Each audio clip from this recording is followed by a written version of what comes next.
السلام علیکم ورحمۃ اللہ۔ نماز میں یا عمومی طور پہ قرآن پڑھنے میں صورتوں کی ترتیب سے پڑھنا یہ ضروری نہیں ہے۔ اس کے دلائل نہ قرآن میں ہے نہ سنت میں ہے، بلکہ اللہ تبارک و تعالیٰ کے فرمان کے فقرأوا ما تیسر من القرآن، جہاں سے آسان لگے وہاں سے پڑھ لینا چاہیے۔ ترتیب کی کوئی دلیل نہیں ہے، اس کے علاوہ ترتیب توڑنے کے دلائل موجود ہیں۔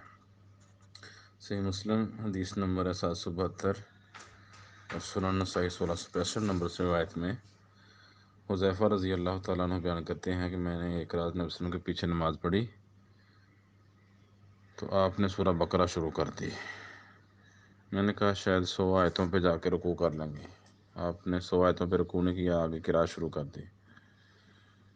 تو پڑھتے رہے حتیٰ کہ سورہ بقرہ مکمل کر دی۔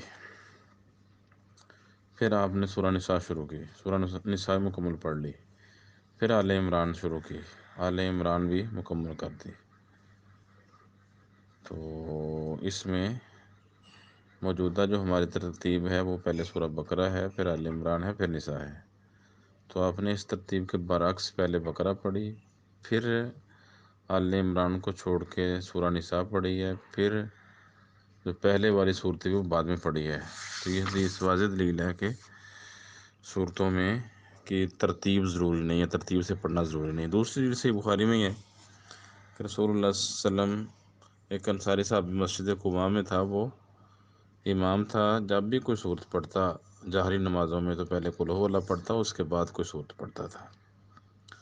تو لوگوں نے اصرار کیا، بلکہ احتجاج کیا کہ آپ یا صرف سورہ فاتحہ اخلاص پڑھا کریں یا کوئی اور صورت پڑھا کریں۔ اس نے کہا کہ میں نے تو ایسے کرنا ہے، اگر کوئی اور امام منتخب کرنا تو کر لو، مجھے امام بنانا تو میں نے یہ کام کرنا ہے۔ رسول اللہ صلی اللہ علیہ وسلم کو اطلاع ملی تو آپ نے پوچھا تم ایسے کیوں کرتے؟ تو اس نے کہا کہ میں اس صورت سے محبت کرتا ہوں۔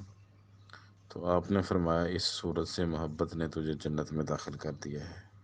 یہ صحیح بخاری میں 774 اور جامع ترمذی میں 1901 نمبر روایت ہے۔ یہ حدیث بھی واضح دلیل ہے کہ قل ھو اللہ تو بالکل آخری قرآن کی آخری صورتوں میں شمار ہوتی ہے، اور مغرب میں، عشاء میں اور فجر میں تو لمبی صورتیں پڑھی جاتی ہیں۔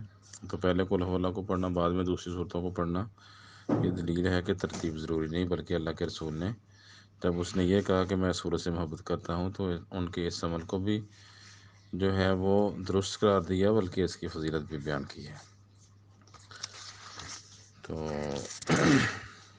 یہ چیزیں جائز ہیں، بلکہ غلام رسول سعیدی بریلوی جو ہیں یہ مسلم کی شرح میں لکھتے ہیں ائمہ ثلاثہ کے نزدیک ترتیب کے خلاف پڑھنا مطلقاً جائز ہے۔ ترتیب ضروری نہیں، بلکہ ائمہ ثلاثہ کہتے ہیں ترتیب کے بغیر پڑھ سکتے ہیں۔ السلام علیکم۔